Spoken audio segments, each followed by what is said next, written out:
তামিমের পর ইমন, একজন ওমানের সাথে আরেকজন আরব আমিরাতের সাথে। সেঞ্চুরি কখনোই একজন ব্যাটারের কাছে ছোট কোনো ব্যাপার নয়, তা সবসময় স্পেশাল। আগে যে একটা সেঞ্চুরি ছিল তা যেমন ওমানের মতো ক্রিকেট দলের সাথে এসেছে, এবারও ক্রিকেটের তুলনামূলক কম শক্তিশালী দল আরব আমিরাতের সাথে এসেছে আরও একটি সেঞ্চুরি। তাই মিথুনের কথা ধরেই বলতে হয়, না আসলে যখন টি-20 শুরু হয়েছে তখনও আমরা পিছিয়ে ছিলাম, এখন আমরা পিছিয়ে আছি। আমরা কিন্তু কখনোই ইন্টারন্যাশনাল লেভেলে স্পেশালি এই ফরম্যাটটা আমরা কখনোই কোপ আপ করতে পারিনি।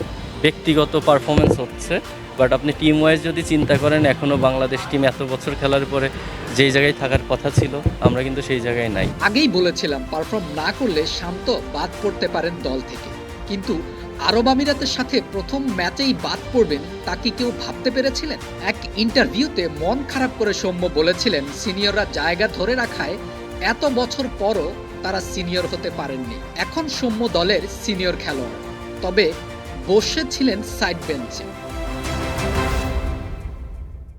বাংলাদেশ দল শুধুই বাংলাদেশ দল, জাতীয় দল মানেই যোগ্যতার ভিত্তিতে মূল্যায়ন। তাই সিনিয়র যারা জায়গা ধরে রেখেছিলেন তারা যেমন তাদের যোগ্যতায় ধরে রেখেছিলেন, বাকি সবারও তাই করতে হবে। শান্ত সৌম্যরা পারেনি বলেই তারা খেলে গিয়েছিল, কিন্তু এই চিত্রটা বদলেছে বলেই এখন শান্ত সৌম্যদের সাইড বেঞ্চে বসে থাকতে হয়। ক্রিকেটে শেষ কথা হলো পারফরমেন্স, যে ভালো খেলবে সেই দলে জায়গা পাবে।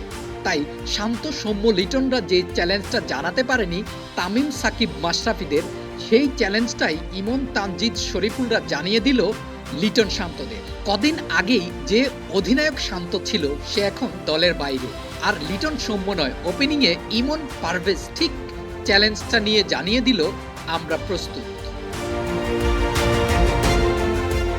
ইমনের চারের চেয়ে ছক্কার মার বেশি, তাতে তার উড়িয়ে মারার দক্ষতা যেমন প্রমাণ করে, তেমনি ক্রিকেটীয় ব্যাকরণ মেনেও যে বাউন্ডারির বাইরে বল পাঠানো যায় তাও ফুটে ওঠে।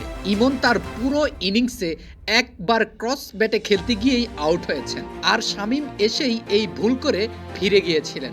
ইমন যে সময়ে এই শট খেললেন তা মেনে নেওয়া যায়, কিন্তু শামীম কেন বলের লাইন না বুঝে ব্যাট চালালেন সেই ব্যাখ্যা কে চাইবে? বছরের পর বছর এই ফরম্যাটে কোনো উন্নতি নেই, এই কথা বলার লোকেরও কোনো অভাব নেই, কিন্তু কি করতে হবে তা বলারও কি লোক নেই? তবে আসল চিত্রটা ভিন্ন।